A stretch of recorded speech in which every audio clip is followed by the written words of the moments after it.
Welcome, ladies and gentlemen, to another episode of A Conversation With here on the SevereMMA YouTube page. I am E. Spencer Kite, and this is one I've been looking forward to for a while. When I first put out a list on my whiteboard over to the left of me here in my office, I broke everything down into some categories, different people that I wanted on, fighters, coaches, fellow writers, and this man's name was at the top of that writers list. Shaheen Al-Shatti, the deputy editor of MMA Fighting.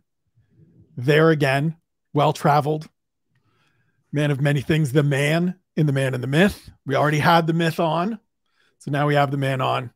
My brother, it's good to see you again. How are you?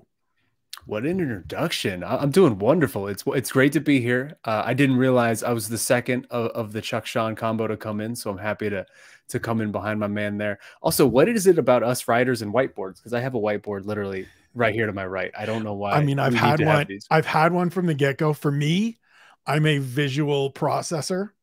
And so it's easier for me to have all of the assignments for the week or the month up on the board, keep track of it that way. And then the next side is the list of coaches that I want to go through for the Coach Conversation series on UFC.com. And then it's a list of people for this show. So it's just easier for me to visualize who I want to reach out to, who I've used for different things lately, and then all of the assignments that I'm way behind on. See, I could use some of your organizational skills. I'm more of a man of chaos. I kind of just, all that lives in here, and I'm constantly forgetting things because of it. So I could actually, I'll borrow a little bit of that, siphon some of that off from you. See, if I tried to do that, I also have reminders on my phone. Like everything goes into the calendar. I was talking with Elliot Marshall. We did a coach conversation a couple of weeks ago, and we were a little just like discombobulated in terms of timing. And he was like, listen, man, I'm going to shoot you my email. And as soon as I say yes to this, put it in the Google Calendar and just shoot me an email, because my whole life revolves around that calendar. Everything I do every single day pops up as a calendar reminder. We did it the next time. He turned up on time. Smooth running. I understand that life. I'm striving to get there. I'm not quite there yet. You want to be a better man every day. That's my next step. All right. Well, you got a lot going on. You got a bunch of other things going on, as well as your career in writing that we will certainly talk about over the course of this show. But we will start where we always do. Shaheen Al-Shatti, when did you fall in love with combat sports? Oh, wow. We're taking it way back. All right. Let's do it. When did I fall in love with combat sports? That's a tricky question, because I can remember being a boxing fan as a young kid. Obviously, the Mike Tyson era, all of that. Like I think all of us were, right? You just grow up around the spectacle, around whatever that big show, big night, everyone in the family wanting to see the big fight, those type of things. I think I fell out of love with it as a teenager, but right around that same time, I'm in high school, and that's around the time of Pride, right? And so somehow this finds its way into my life. I had friends who were UFC fans who were always ordering UFC cards, so I would come over to their house. But really, it was Pride and finding this sort of weird dark web, spider webbing out of whatever the MMA scene was at that time, of people, uploading grainy videos up to YouTube, or not even YouTube. I'm sorry, YouTube wasn't even there, but just uploading grainy videos just somehow to the internet, trading tapes, these weird links and events and just things that were happening in the middle of the night in Japan.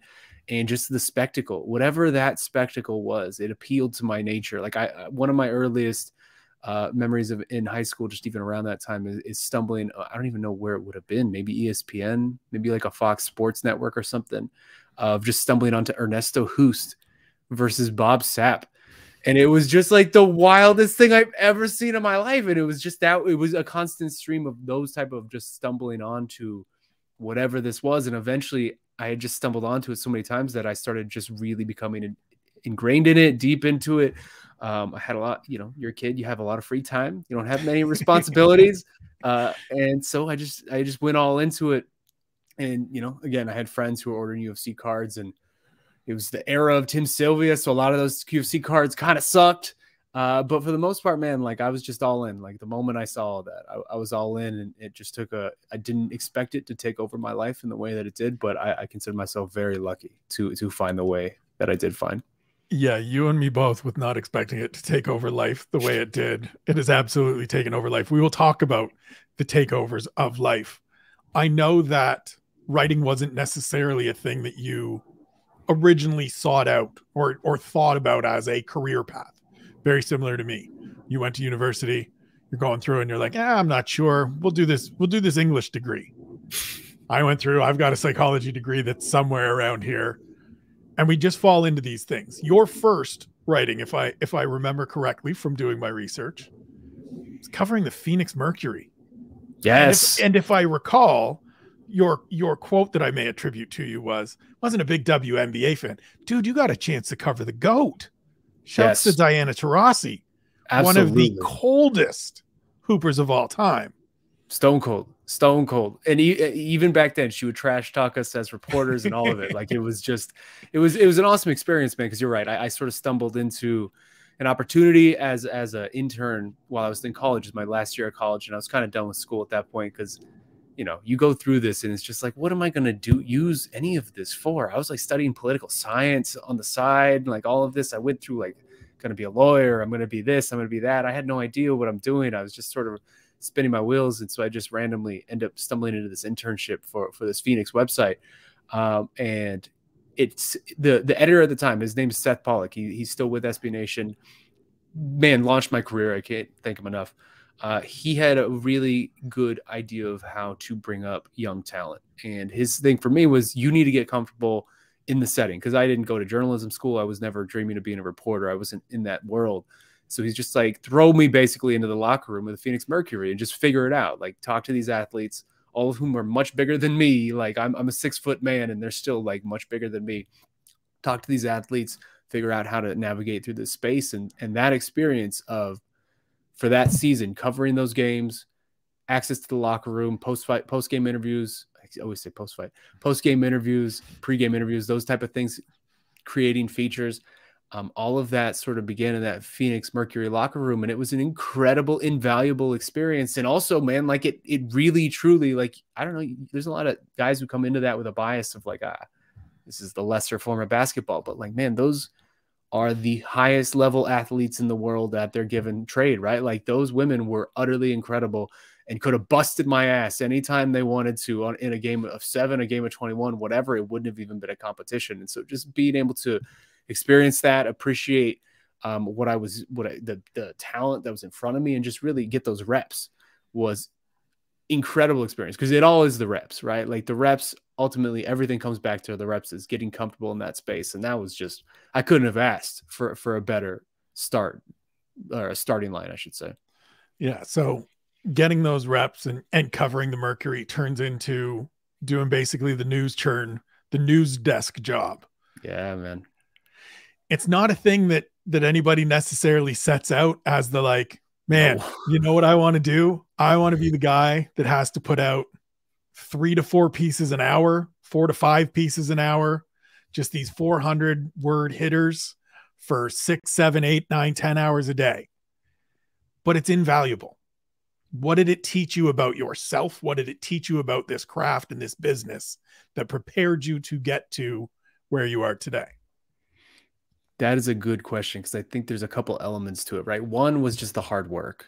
Like, because the one element you didn't mention in that is the 8-hour shifts. Sure, the writing 40 stories in 8 hours, sure, but you're getting paid nothing to do it. You're basically paying the company to do it, right? Like I was getting maybe like $200 a month to do this on like a 40-hour a week type of thing, man. Like that was just like, that's only possible if you're living with your parents, right? Like I had a full-time job, college, all of it, and I was still doing this.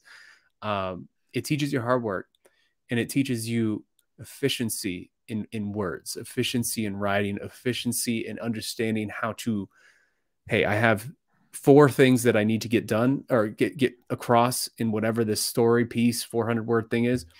What's the best way I can get this across in the quickest possible fashion and get this information where I need it, and then move on with my life? When you're writing, 2 stories every hour for 8 hours straight, like you very quickly understand like the rhythm to all of it, right? The rhythm of the language stuff that doesn't need to be in there. Yeah, because that was my thing, was coming out of school. I was an English major. I had I had a minor in writing. I was, one of the main founding editors for like a literary magazine at ASU, the campus that I went to.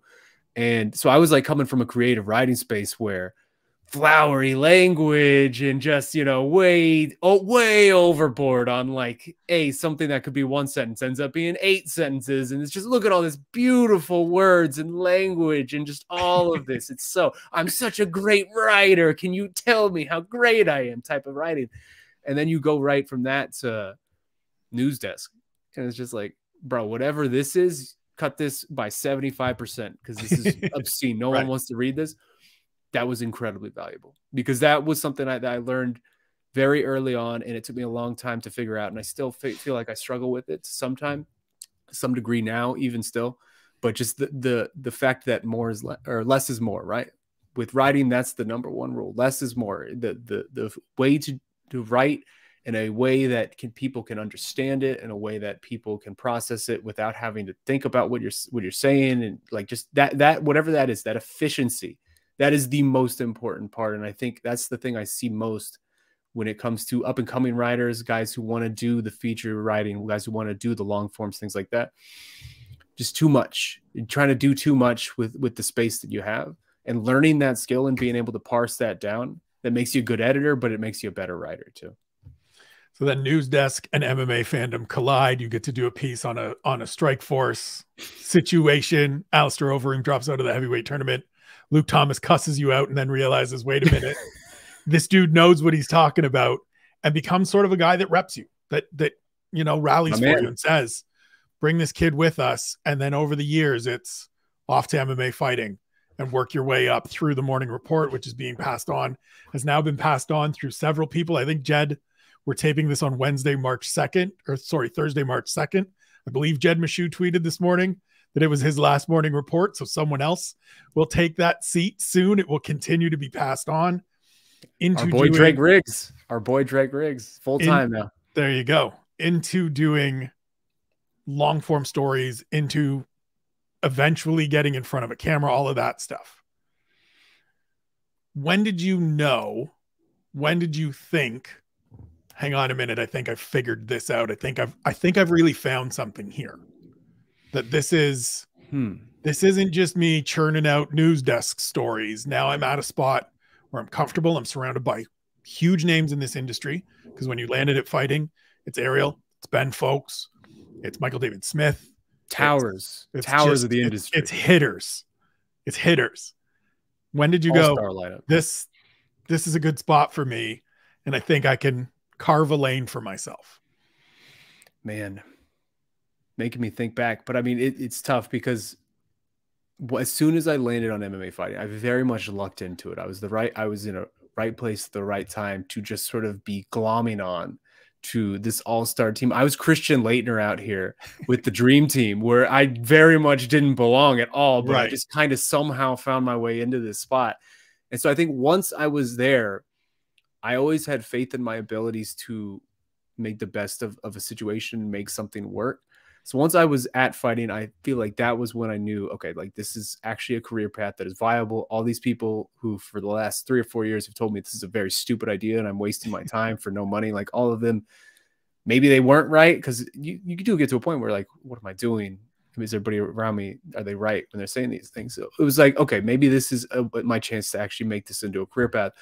But I still found myself riddled, I think, with self-doubt and the idea of the I can't think of it right now. What's it when you're you think you're a pretender? Imposter syndrome. Imposter syndrome. That's it. Tons of imposter syndrome. I still to this day I feel like I'm riddled with it, but especially back then. And I remember it pretty clearly. I was trying to figure out how what my space could be, right? Because everyone had a niche. Luke was the technique guy. He was doing videos. Ben was the feature guy. Like there was just, everyone was doing something.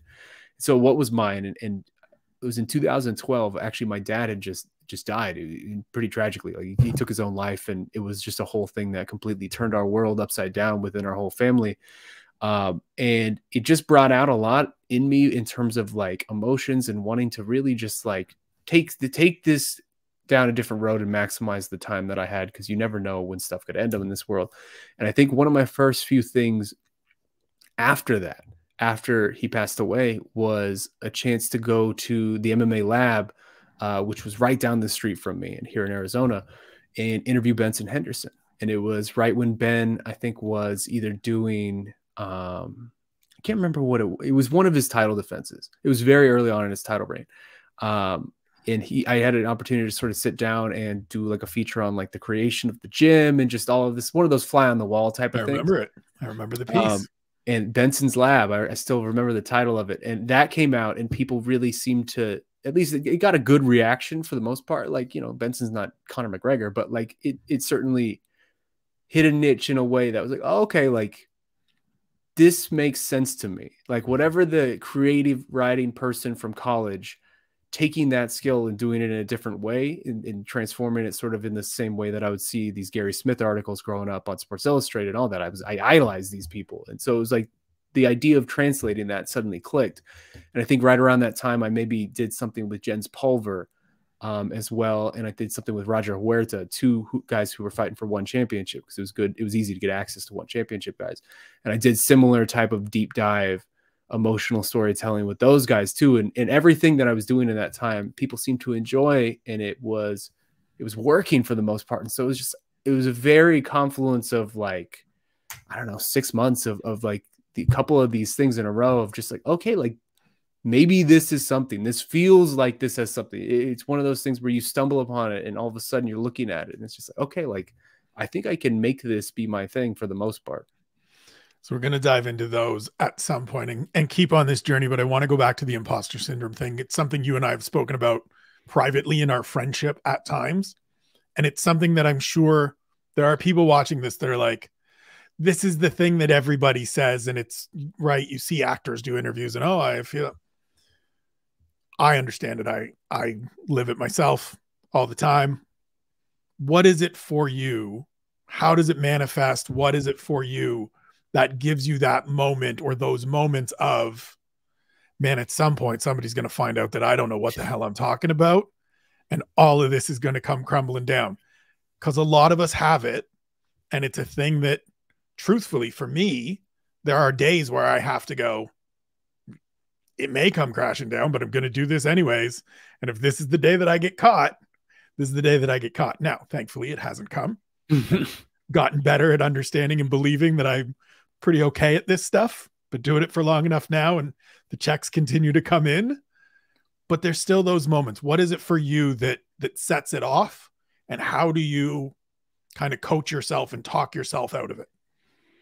Man, that's a tough question because I think it's something I still struggle with to this day. Like I freely say I see a therapist like every week, right? Like I like it, like these are not issues that I feel like I'm over. Like I still feel like I struggle very much with when it comes to self-confidence and just like confidence in my work and things like that. I don't know, man. I don't know what it is. I find that it's very common within people who do creative work for their job, for their life, for their livelihood, whether it's artists, whether it's writers, whether it's on-camera talent, etc. I find that just most people I talk to in this industry and other industries similar kind of deal with this too. And I wonder if that's just an element of, or twofold, right? One, it's such a competitive space and there are a finite amount of spots for people to actually make their living on doing what we do. And it's just, it's one of those things where it's like, why do I have one of these spots? Like, do I deserve one of these spots? And it's just that always thing in the back of your mind of just that, again, that self-doubt of whatever it is of, I don't actually deserve this spot, right? Like this is all crazy and this is going to end tomorrow, like you said. And I think too is just the pervasiveness of what this industry now has become when it in regards to how public facing being a media member is, right? Like everything you do is on social media. You basically have to be on social media your entire day, your entire life. And I think there's something just like inherently damaging about that, right? Like that's just not like human beings weren't made to sort of see what every person in the world thinks of them at all times. Like that's a very bizarre lifestyle. And like, I'm not saying I'm Ariel Helwani who has, you know, this insane but following.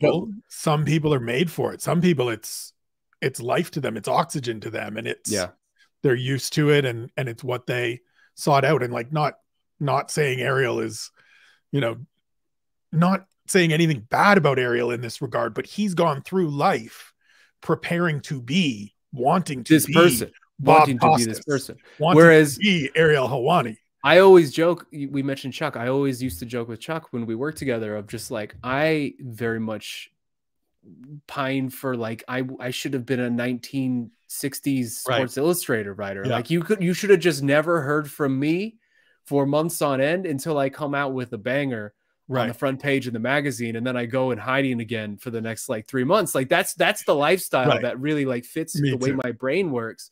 And that's just not a thing.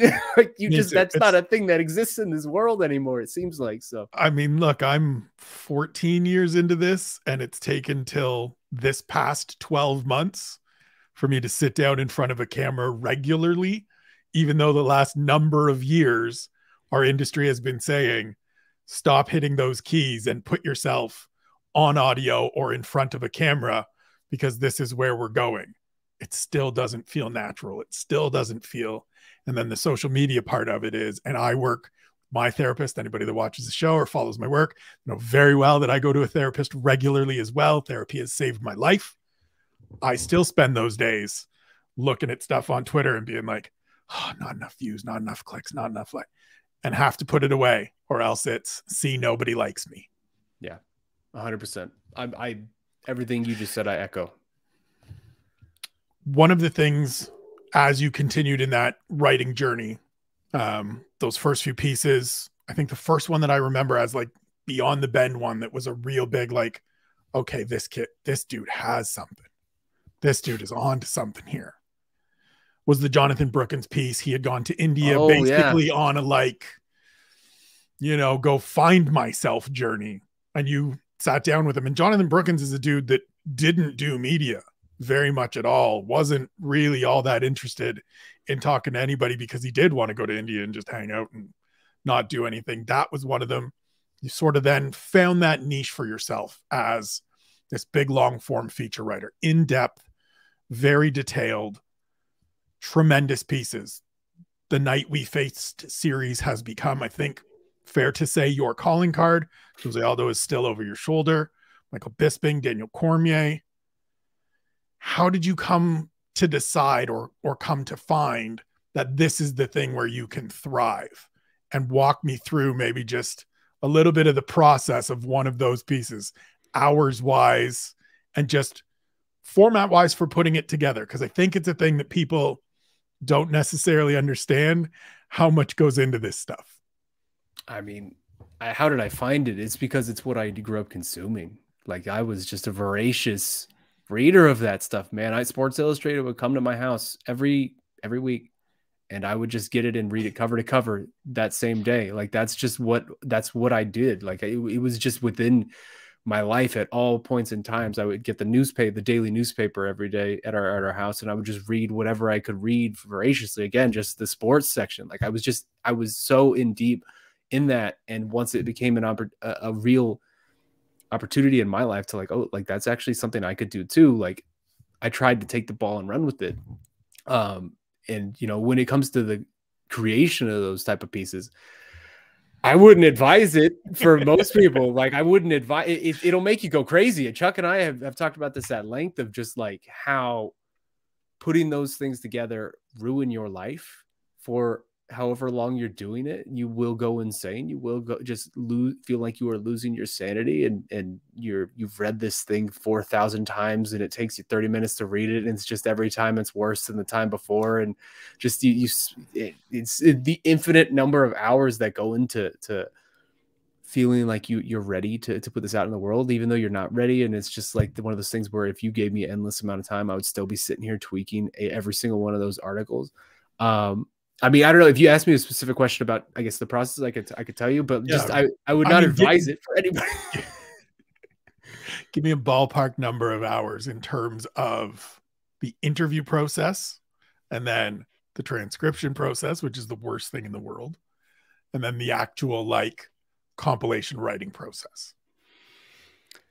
It's tough because I'd say there's two different answers for that. For one, for like a Night We Faced type of story, those are actually my favorite to put together because it's so much there's a structure inherently within it that makes sense to my brain. And it's not something where you're putting together this very organic, sort of formless, amorphous blob. Like there is just almost like puzzle pieces fitting in where you want it.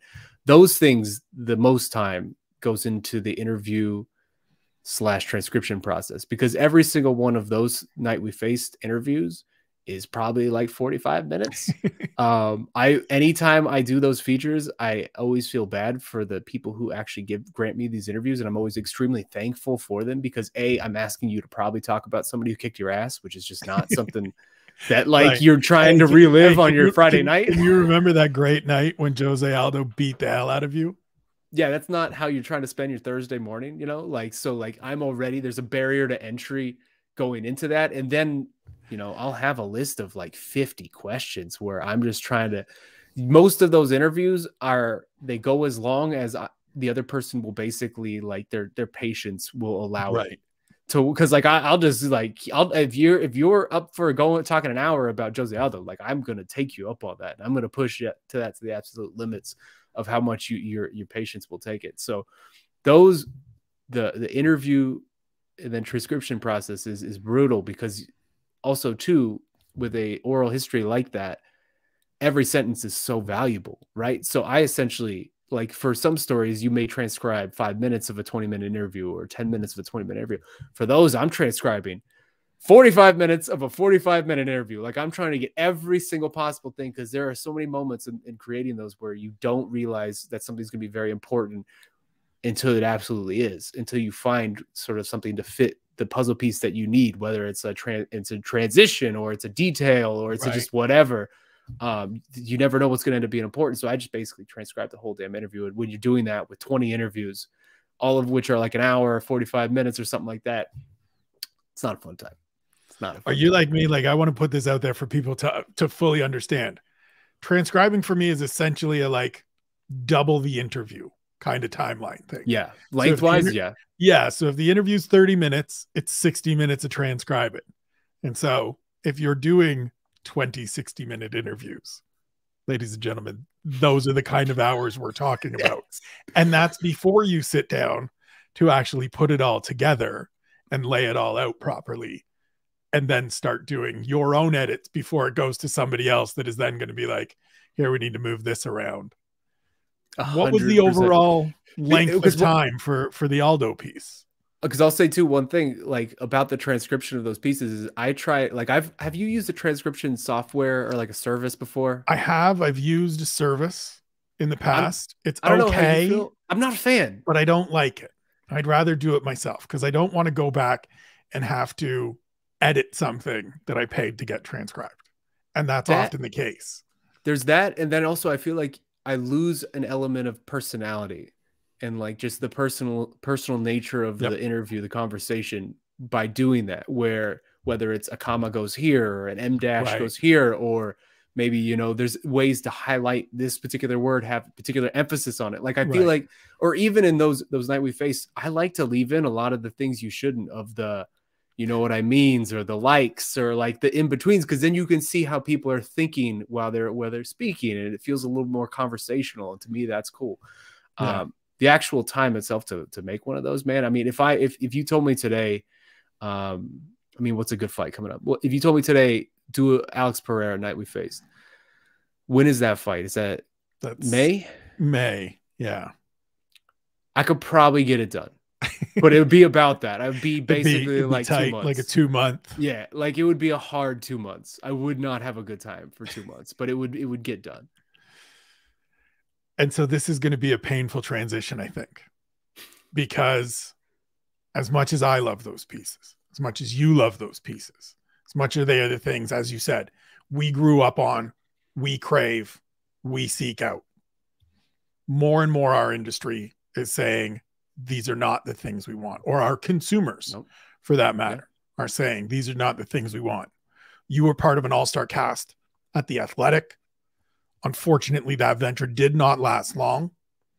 It's a weird thing where The Athletic does really well for some things, basketball, football primarily. I think they have sort of a good little niche pocket for hockey as well. Being Canadian, obviously, I've paid attention to some of their hockey stuff, but MMA didn't take.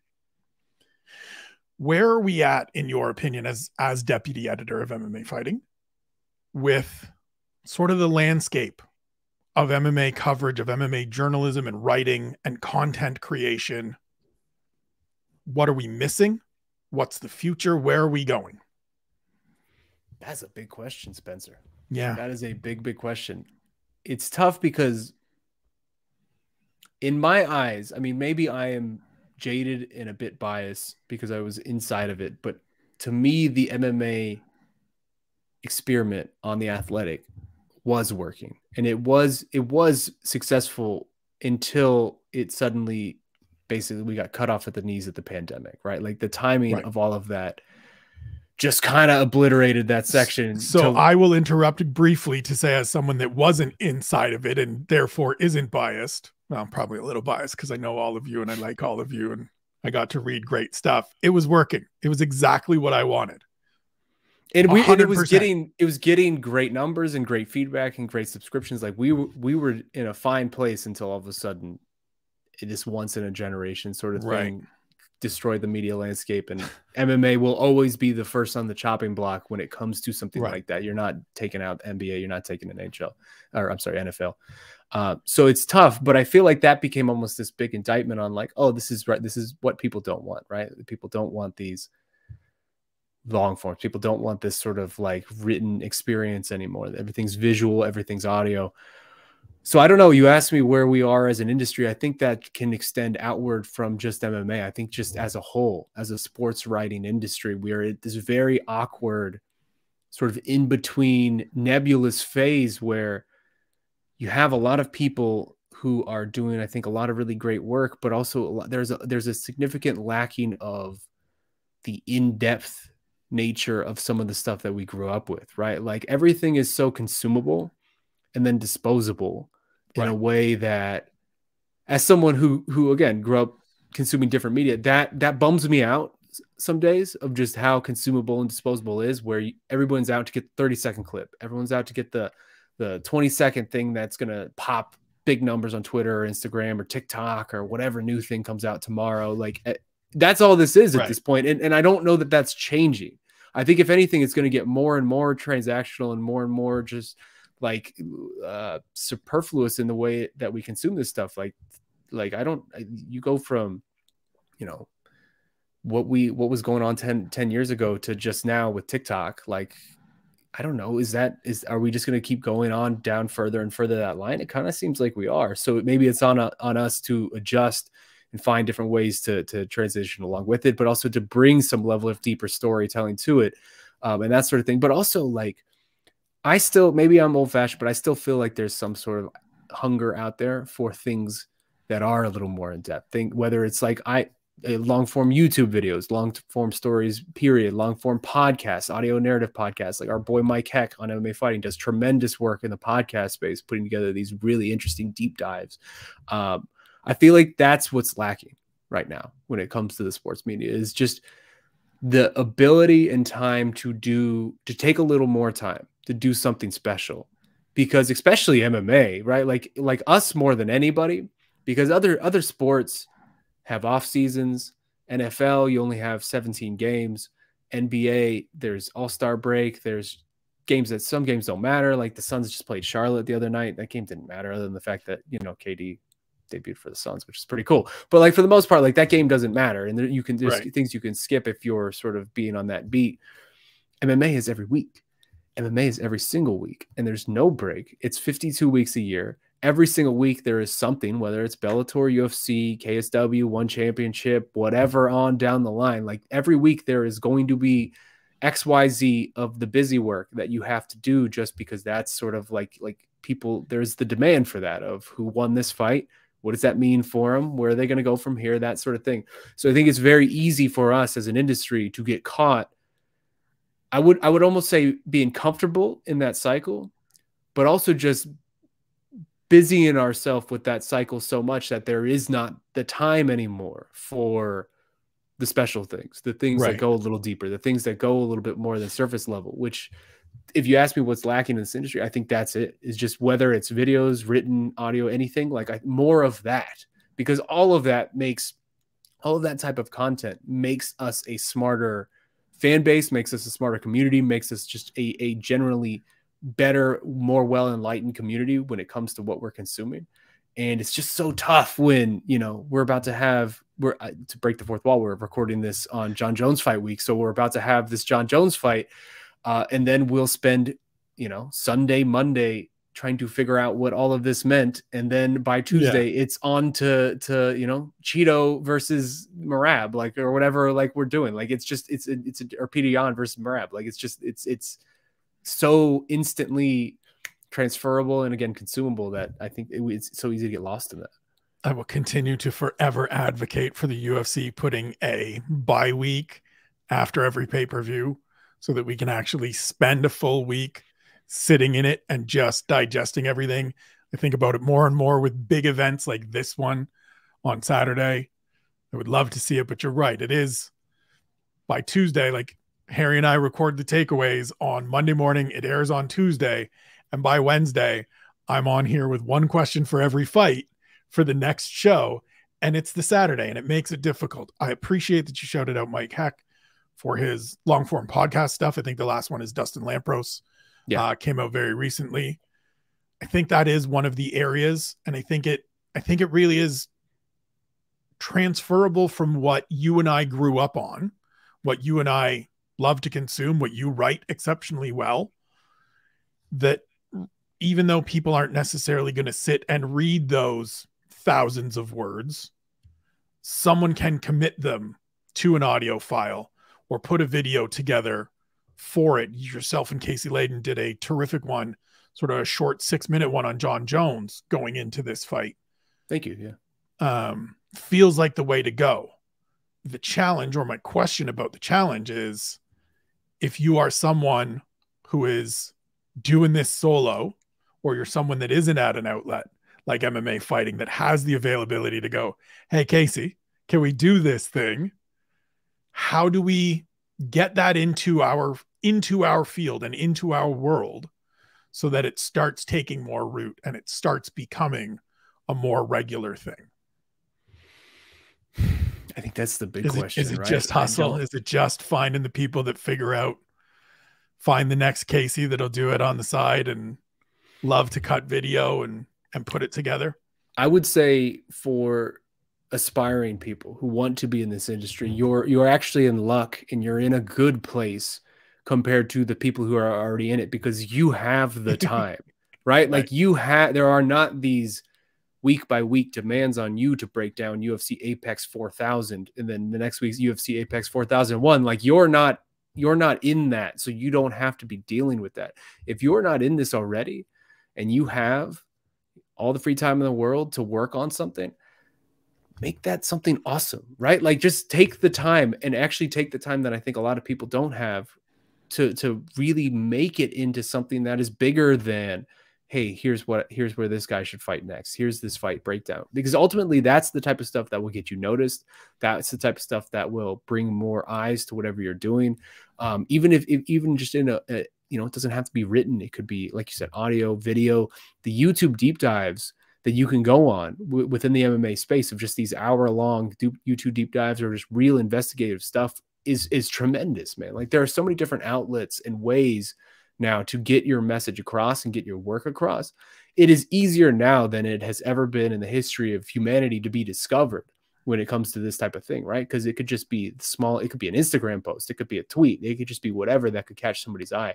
But if you are in that space and you sort of want to get in of whatever this circle is, you have the biggest one up on anybody, because you have the time that I think a lot of us don't, to be able to spend, real manpower, real hours on special things. Because ultimately the fight breakdowns and whatever that we all do, those are so disposable and those will be forgotten by next week. But it's the special things that people will remember and the special things that people will come back to year after year after year, right?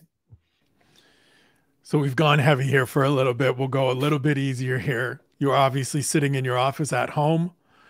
What's your setup? How do you work? Are you a music in the background guy? Are you a headphones I guy? wish. Are Oh you God, I wish. or is it like, I need isolation? There can't be anything else on, or else nothing's getting done. God, I wish I was a music on guy. I would have such a better life if I was a music on guy, man. When I was a kid, I had like this.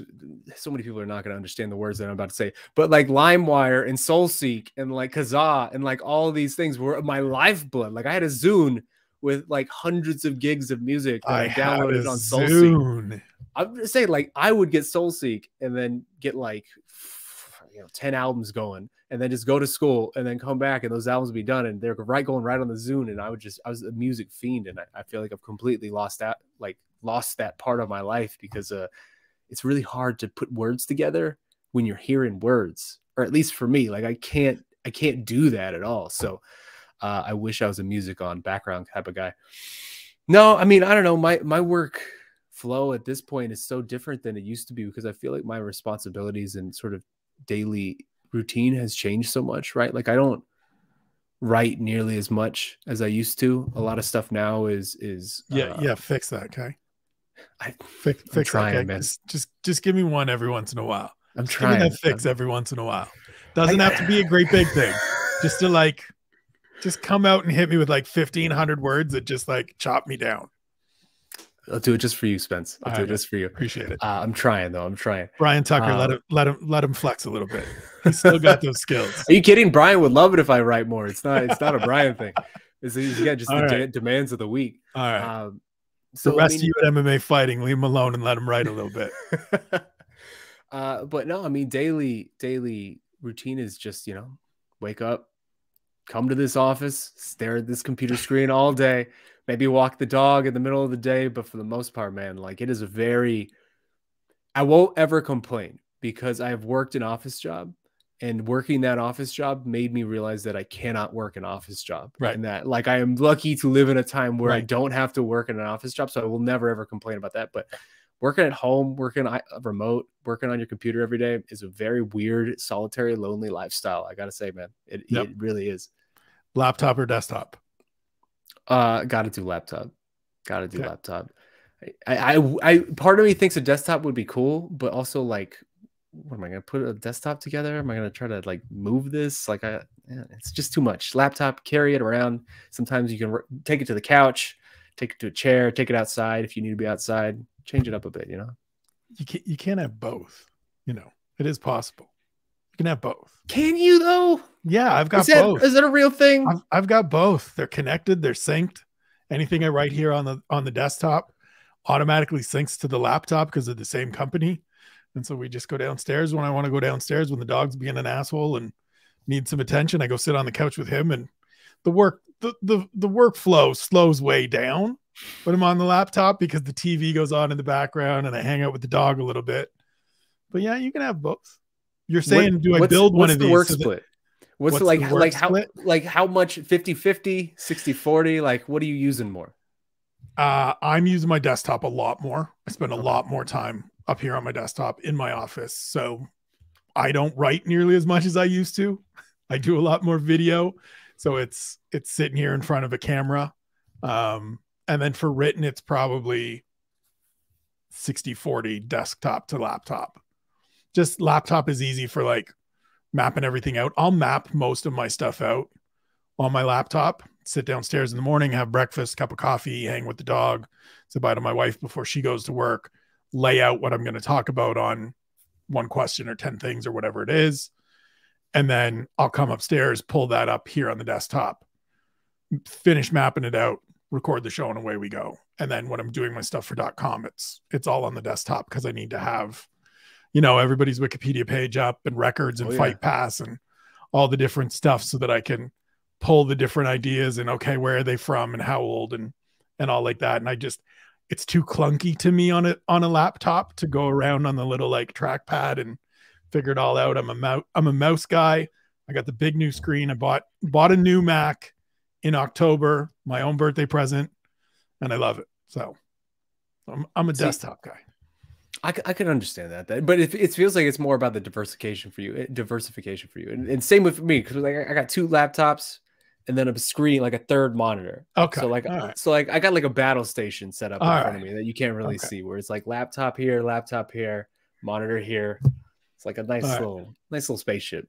It looks like a lovely office. You've got plants. Those are important, I hear.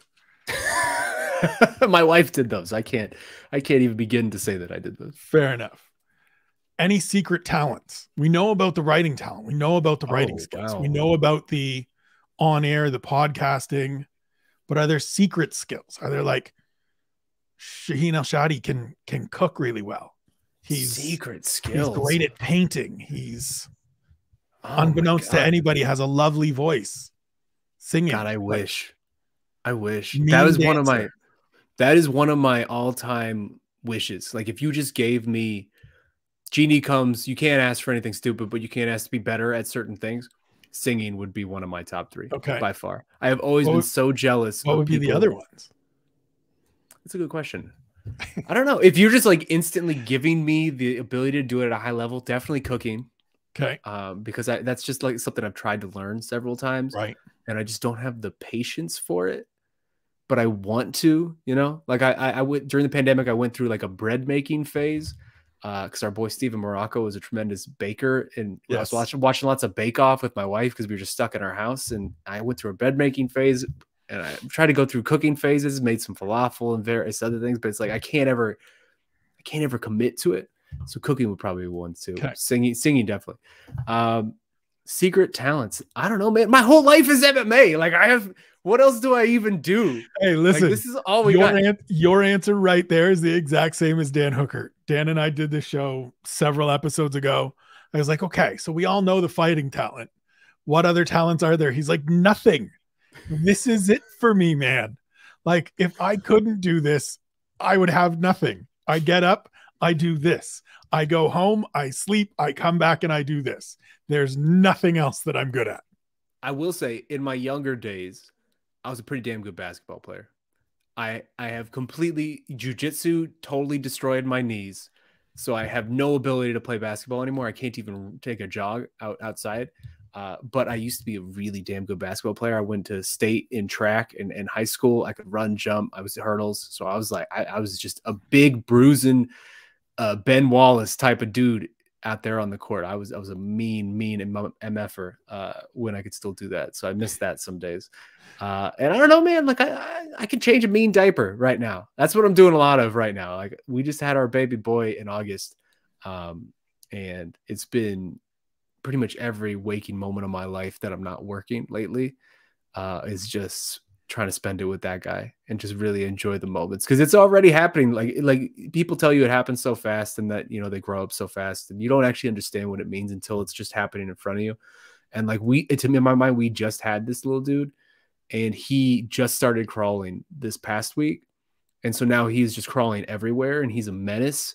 He's a little thief. Like he just steals when he wasn't crawling. Yeah. And he's just a giant too. Like he's wearing like 18-month-old clothes at 6 months.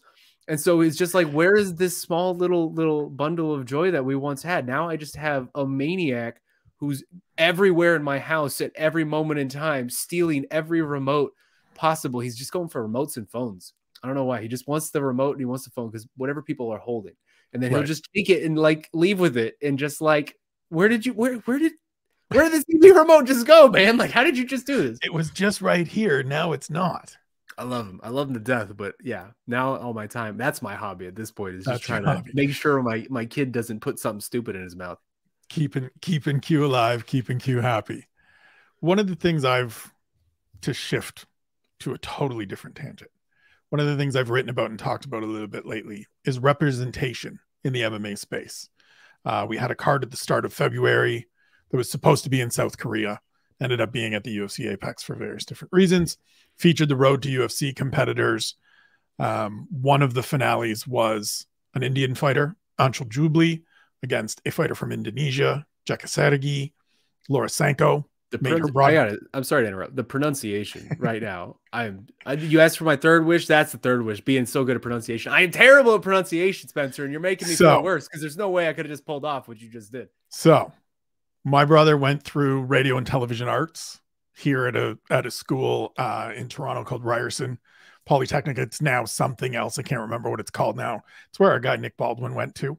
And he was always a on-air personality. He announced horse races, he did television, all kinds of different stuff. So it was something in my house that he was drilling all the time, that when his younger brother said someone's name wrong, he got whacked. And so I learned real quickly, I'm going to learn how to pronounce these people's names. And so then it becomes I need to get it right. I want to say it correctly. I've gotten files from Anik at times of like, hey man, can you just like tell me exactly how to say this if I need to say it? And I listen to him all the time. And so it's important, but I appreciate it. It's a very good skill that I wish I had. So we had those two athletes. We had a whole bunch of fighters from the Pacific Rim, Asian markets. Sanko was on the card. And I wrote a story about essentially we don't necessarily, in North America, at least to me, it feels like we don't necessarily have that same national passion that we see.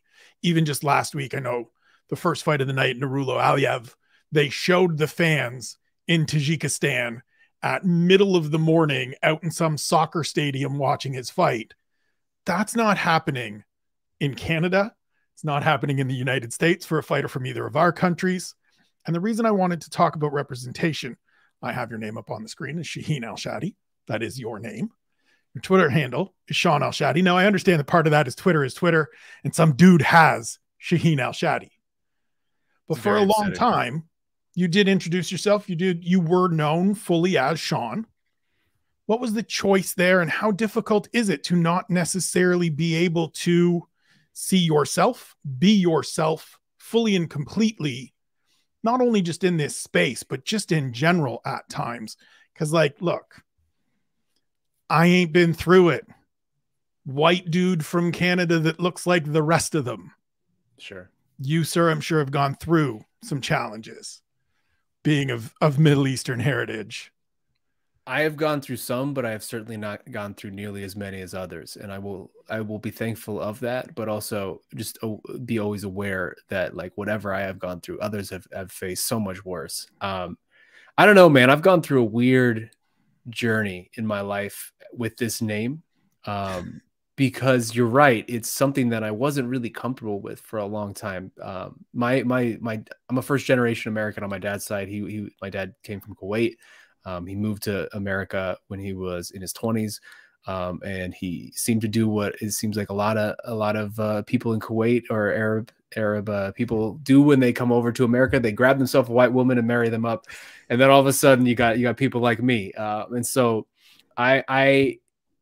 my brother and I have had extensive conversations about this because his name's Kanem, and he went through life being called Ken.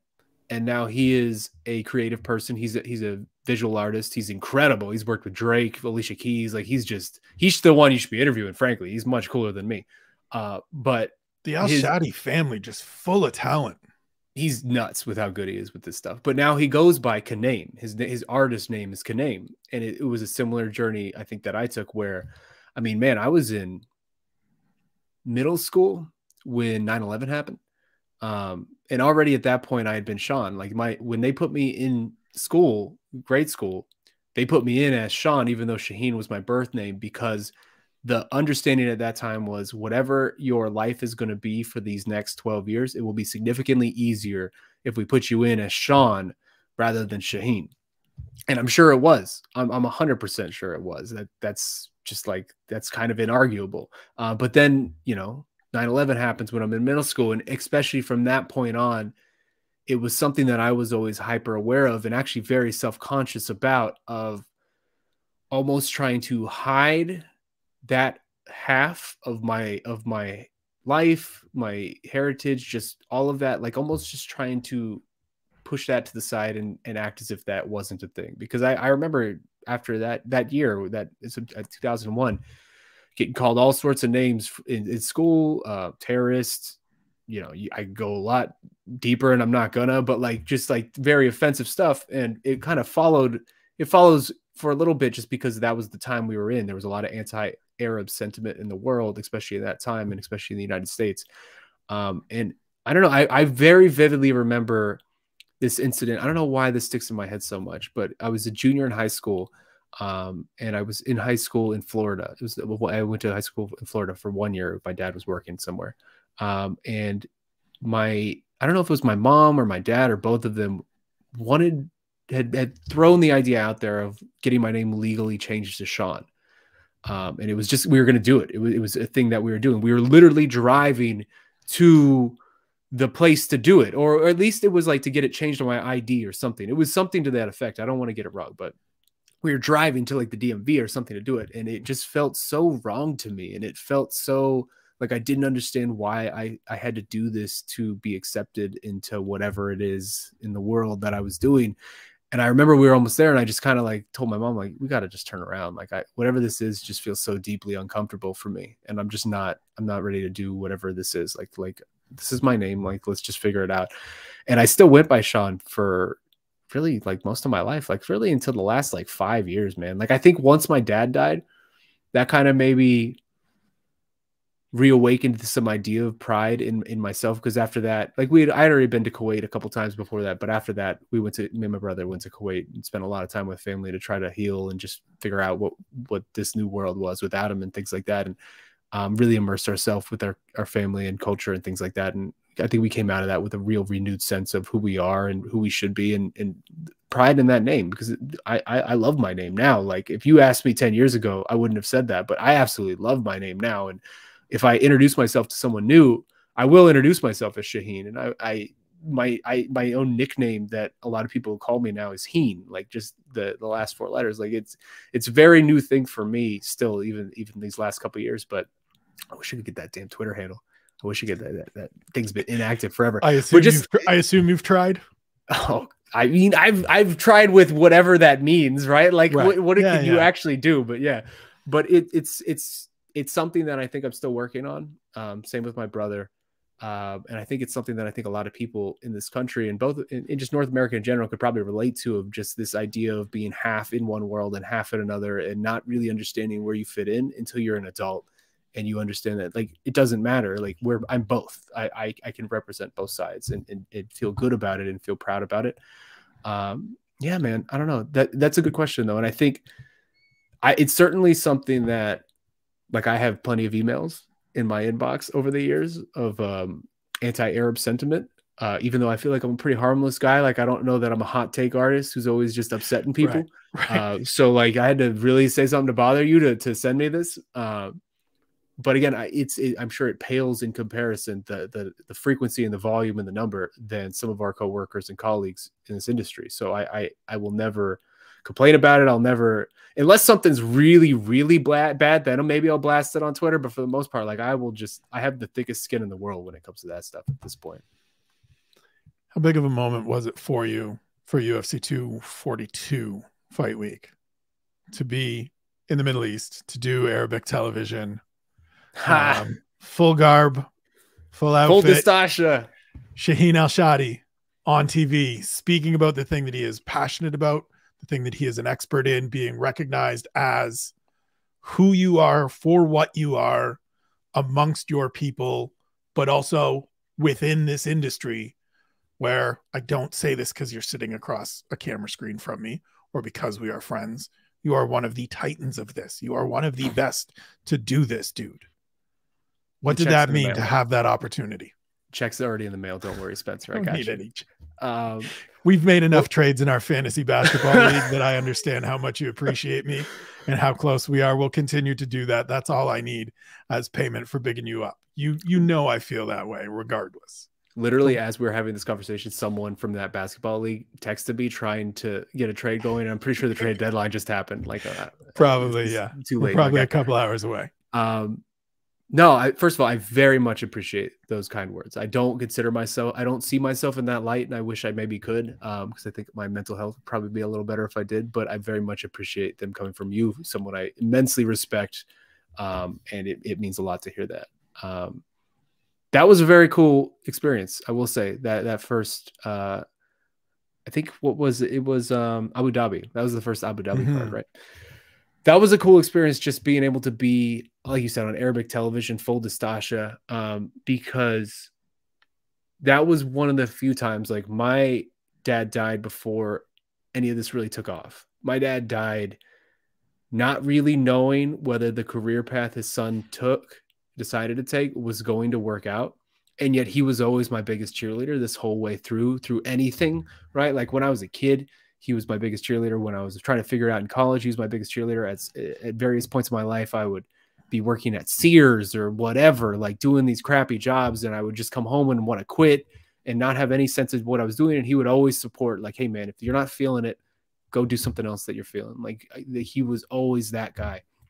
And the fact that he didn't really ever get to see any of this always bums me out. And, you know, it's not something I think about often, but when I do, I will sort of go in a rabbit hole with it and just be like, man, like just a couple more years, dude. If you would have just hung on a couple more years, like you could have seen some cool stuff. But that was really, like, I think maybe one of the biggest moments where after doing that, and somebody had sent me, I think our buddy Oscar Willis had seen it on like a local TV or something like that. And he snapped a picture of me and Dastasha on the Arabic television and sent it to me.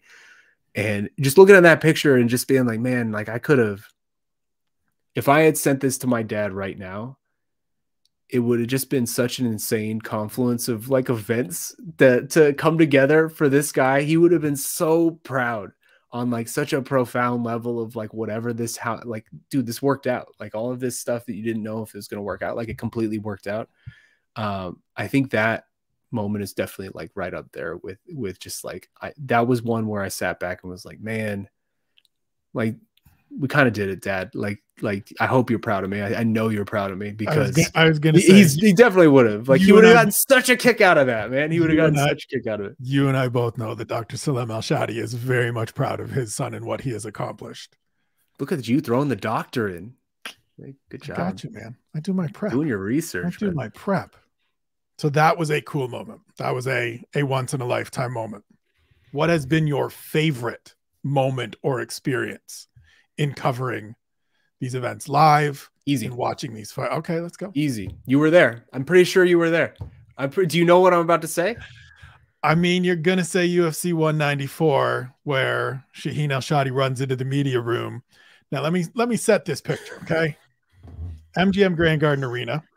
You come out of the arena. I miss the MGM so much. You come up out of the arena and you go into ballroom 2, I believe, or ballroom B. And there's the dais set up with the press conference and then a few rows of chairs and tables. And then the like stand risers for all the video. And then behind it is usually some, you know, beverages and some free space where everybody kind of congregates as we're waiting for fighters and other media and everybody to set up their camera. And it's right after the event. We've all filed our stories, but we've filed the first stories and we're all kind of just sitting there. And in runs, dressed to the nines, because he's always fresh to death, Shaheen Al-Shatti. Panicked almost, like frantic almost. And the words I remember were, "What the hell did we just see?" And it's burned in my memory because it is my favorite moment. Oh, it is my favorite moment too. So that's not it, but that is same year, and basically the same thing because that was one of them. But for me, the favorite 189. 189. Yeah. Because that was just that was the most magical night that MMA has ever had. Right? Like that you talk about the greatest shows of all time. That is the single greatest pay-per-view in the history of the sport. The last 6 fights, starting with Matt Brown and then ending with Conor, were the greatest 6-fight run the UFC has ever held, ever. And it was to the point where, like, I had a thing hanging over my head too, where this is pre-Night We Faced Aldo. I had written that piece already. It was done. It was in the can. I was ready to publish it. And it was the coolest thing I thought I had ever done in my entire life. And I was so excited for people to read it. And like 11 days out, he gets pulled. And then, yeah, like a week out, Jose Aldo gets hurt, and it's like all of a sudden Conor's fighting this wrestler, and the whole thing at that point was Conor can't handle wrestling, and it's just like Chad Mendes is a beast. We just saw him go insane 5 rounds with Jose. There's no way Conor's gonna win this fight, and if Conor loses, like that piece is done. Like it just doesn't. It ceases to exist. It does not matter at that point. And I just had this hanging over my head that whole week of like, dude, like I'm so screwed. I just wasted like 2 months of my life doing this thing that 5 people are gonna ever read, and they've already read it, and then. So that's hanging over. And then just, again, the run of fights is just utterly incredible. Like if you just, anybody is bored out there, just go do a rewatch of those last 6 fights. Peak MMA. So I remember sitting next to Matt Erickson at that show. And we sit down, and I've known Matt for a while. And we're all excited, just like everybody else. And we're hyped up. And the first few fights of that card, terrible. Just kind of fights. And we kind of look at each other at one point and have that little laugh of like, is this going to be that card where we're all like out of our mind excited and expecting just like everything, and it's just not going to deliver? And we sit there and we look at the card and get the bout sheet that comes out and tells you who's in what corner and stuff like that. And we went, no, Matt Brown's up next. Oh yeah. And then this, oh yeah, I think we'll be all right. And then it just goes. Took off. And Robbie Lawler and Rory McDonald happens. And then Conor McGregor happens. That whole week, actually, to me, was the coolest moment. The point for me where MMA was at its apex. I agree. Because I agree with you. That weigh-in with 10,000, and it was 10,000 Irish people. You could tell me that there were people from all kinds of other nations in that building, but it was 10,000 Irish people singing and chanting and drinking and partying at the weigh-ins. Dude, it was scenes, man. Like it is impossible to replicate whatever that moment in time was, too, because especially that particular moment in time, UFC 189, like it had been such a nice, well put together escalation up to that point.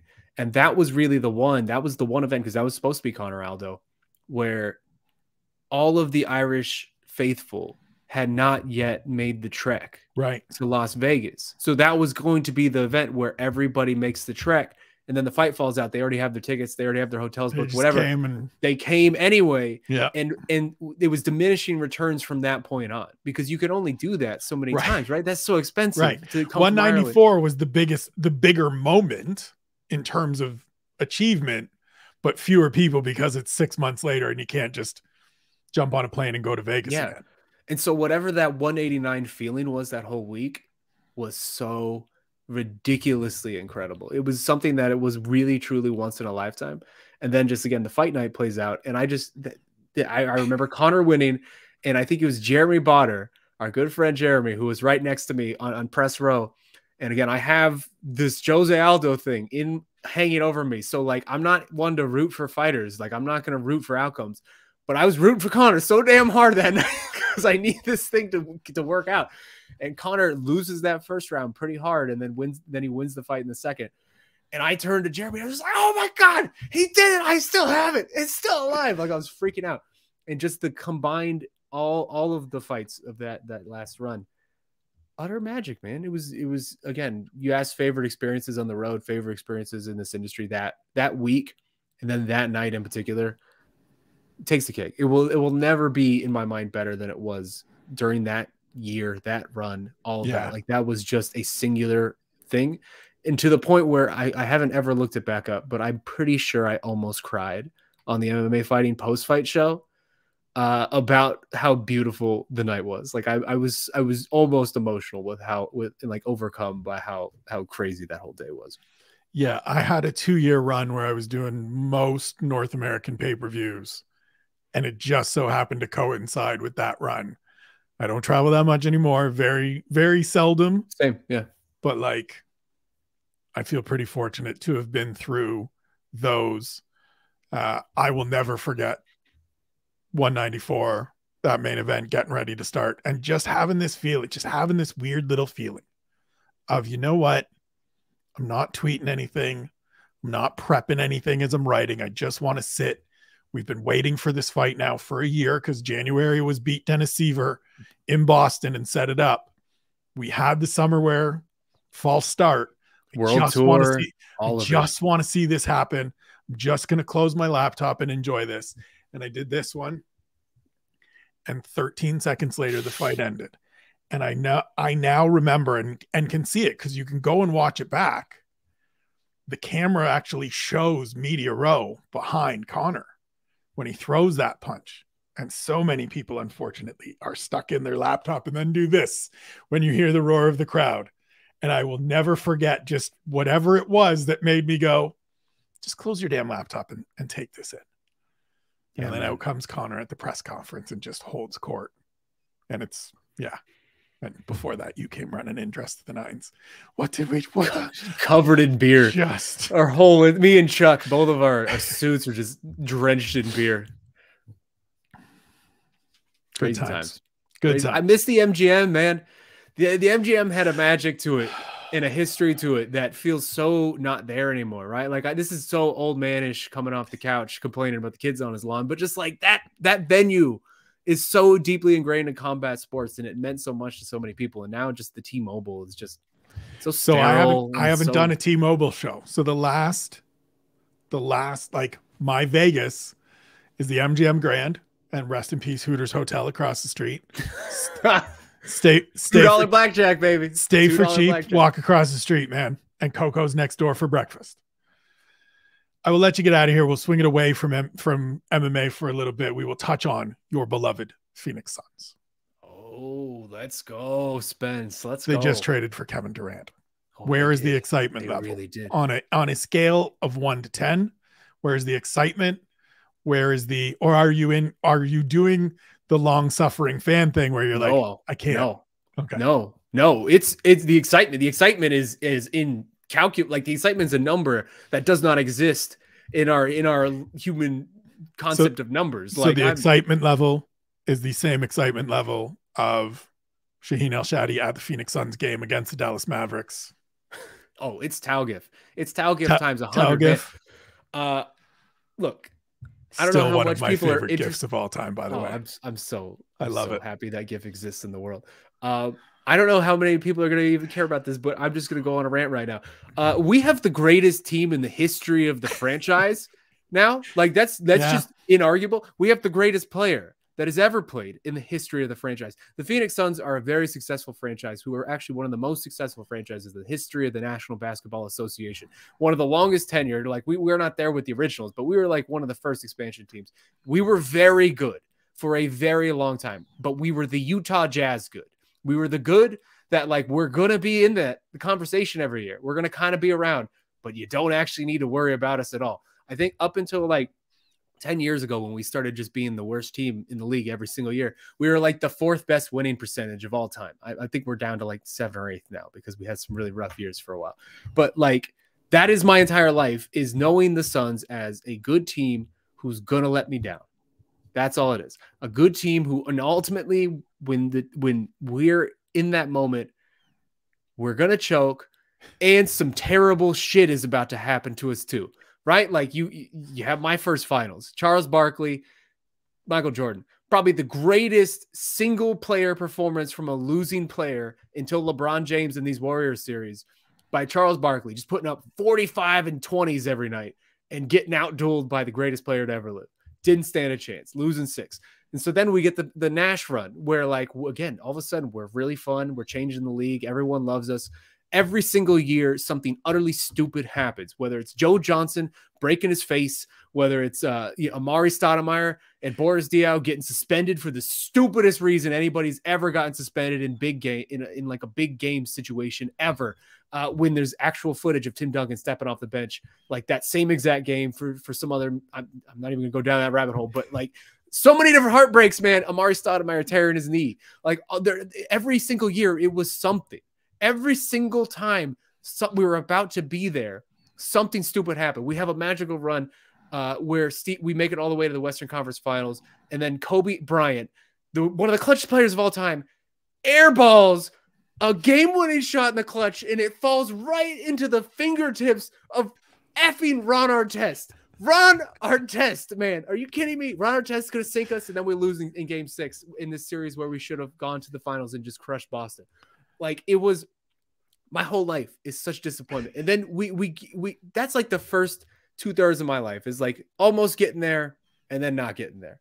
And then we go into this period of utter darkness where we're trotting out Hakeem Warwick. We're trotting out the corpse of Hedo Turkoglu. We're trotting out like lineups with players you've never heard of ever in your life. We're the worst team in the league every single year. We can't draft good at all. We're drafting Alex Len with top 5 picks. We're drafting all these terrible, terrible players. And like, it's just never going to go anywhere. Finally, whatever. We get Devin Booker, but we're still bad. And I remember talking to you the year the Ayton, Doncic, draft year, where like that whole year I was in so early on Luka Doncic. I had to be one of the earliest people possible because I was just living on Tankathon. I was living on these draft websites because that's all we did. I watched all those stupid games with all those crappy teams because I was hoping we were losing so we could get this draft pick. I was so in on Luka. I was watching games over in Spain. Like I was so all in of like, this guy is about to be maybe a top 5 player of all time. If we get this for #1 draft pick, we're going to take him. We have his coach. Like, obviously we're going to take him. It doesn't make sense that we wouldn't take him. We hired his coach. Like, what are we doing? And we drafted DeAndre Ayton. And at that point, that year after that, we were, again, one of the worst teams in the league. And Luka's just this transcendent guy. And I instantly. And it was just this moment. I think that end of that year was probably that was the nadir. That was the lowest of the low points of just like, we have been tanking for a decade almost. We have nothing to show for it. We are still the laughing stock. And we have just shot ourselves in the face every single turn. And then all of a sudden it changes. We get CP. The bubble run happens that brings CP here. And then all of a sudden we're like in the finals. 2001 happens. No one in Phoenix can comprehend this as it's going on. I spent more money than I've ever spent on sports ever in 2001. I went to almost every single playoff game. I was at the Valley Oop game. I was at the closeout game to go to the finals. I was at finals game 1. Like I was at just all these insane, memorable games. I bought so much Suns merch. I have so many Suns in 4 shirts and tank tops in my closet that I cannot wear at this point. And then we're up 2-0 in the finals and we don't win a single game again. And then the last year happens and it's just Dallas. And game 7, the whole team has COVID. I hate Luka. And it's just like this Luka thing is just going to follow me my entire life. And then what do you know? This year, we're just kind of like meandering around and we're not very good anymore. And the window's closed and all of it. It just doesn't matter anymore. Like we missed it. It was Phoenix. It was the classic Phoenix Suns thing. Could not have been more Suns. Like this is the most Suns way for this to go, of us to get right to the doorstep, get screwed, and then get screwed the next year. And then it's just over and that's it. And now this just falls into our lap. The greatest team in the history of the Phoenix Suns, the greatest player in the history of the Phoenix Suns, a top 15 player of all time in his prime, under contract for several more years. And I'll tell you what, man, that Charlotte Hornets game took place yesterday. Mikal Bridges might be my second favorite player in the history of this franchise. He was my bio forever was Mikal Bridges, the truth. You know, I'm so long, Mikal. Like, sorry, man. I love you, dude, but I'm not at all upset at how this played out. Yesterday, I could not focus on anything at work. Just thinking about the Charlotte Hornets. Like it was just, it's hysteria right now in Phoenix. I wish I could describe you the vibe right now in Phoenix, because it's just everybody who has lived through this nightmare for so long suddenly gets something that doesn't seem real at all. This doesn't happen to the Phoenix Suns, man. This doesn't happen to the Phoenix Suns. We could genuinely win 2 titles in the next 4 years, and it wouldn't be like some crazy thing. Watching those 2 dudes play basketball together, Kevin Durant and Devin Booker last night, which is the accoutrements of DeAndre and Chris Paul working around them, was one of the most beautiful sights I've ever seen in my entire life. And I have bought so much Durant merch in the last 2 weeks. I am all in on this. I'm calling it. We're winning the title. It's happening. We're winning a championship with Kevin Durant. He is one of the only players in the history of basketball who is like a top 15, top 20 type of player who is not closely associated with one franchise, right? He's sort of just been wandering around in the wilderness for his whole NBA career. He will go down as a Phoenix Sun. He will go down in the Hall of Fame wearing a Phoenix Suns jersey. He will be the greatest Sun of all time. This is it. Everything is here, man. The puzzle pieces are here. It's just coming together. It's a wonderful time. That was like 10 minutes. I am amazed and actually quite inspired. I'm the guy that's always positive about these UFC events and these MMA events. To go through that tortured history and to recount it as you did so expertly and still be sitting here on March 2nd, the year of our Lord 2023, with that much optimism and confidence and belief in your boys. I feel it deep in my bones. It's beautiful. And I wish you could transfer some of that to yourself and your skills and your talents, because you, sir, are the Kevin Durant of this shit. That's just so skilled. That is just absolutely so gifted. Not true. That is You've bounced around from franchise to franchise. You're back home where you need to be. And you're an absolute mega talent at this. Dude, this has been so much fun to do. Before I let you actually get the hell out of here and get on with your life and continue to, make sure the little fella doesn't steal remotes and go see your dog and your wife and all of those things. Please tell everybody where they can follow you, where they can see your work when you do some work that actually is produced for everybody to consume, where they can follow the people that you edit regularly. Also, now my little guy is going to grow up in a world where the Phoenix Suns are winners, which is a really cool place to be, because I think for a long time that was not happening for the children of Phoenix. So again, I love you, Kevin Durant. If you're seeing this, if you're watching this, you mean everything to me. We will tag him when it goes out. Send this to Rich Kleiman. I don't know. Follow me on Shaheen Al-Shatti. Anybody watching this probably already maybe knows. Maybe someday you can follow me on Shaheen Al-Shatti at Twitter. But until we can get that tag, it's Shaheen Al-Shatti. MMA Fighting is the best damn website in the whole damn internet. Sorry, Spencer. I know. I don't want to slight you guys, but MMA Fighting, we're the best. Like, we got everybody. There's so much damn talent on this team. I love my guys I work with. They're amazing every day. They continue to amaze me. So follow their work at MMA Fighting. Catch up with us. And yeah, it's going to be a fun time. I appreciate it. 2022 champion, 2022, 23 champions, baby. It's happening. Like, you can't stop it. I'm sorry, Chuck, with your Nuggets. I'm sorry, Arrow, with your Knicks. I'm sorry, Mike, with your Celtics. Like, it doesn't matter. It's happening. I can't wait to see the Suns Nuggets in these playoffs. We will talk over that time. I'm sure we will talk more outside of this. This has been amazing. I appreciate you doing this. For Shaheen, I am Spencer. This has been a conversation with. See you next time.